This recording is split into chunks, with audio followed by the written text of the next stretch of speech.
It is the first floor drawing, and this one is the elevation, the front view. So what we're gonna do is, in the floor plans project browser, I also changed from the level 1 to ground floor, because we can simply rename it to anything that we want.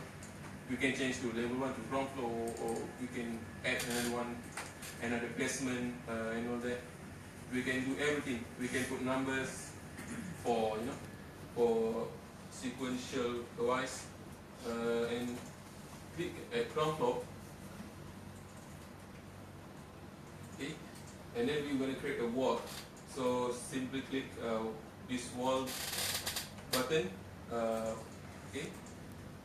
So in the properties, we have plenty of choices here.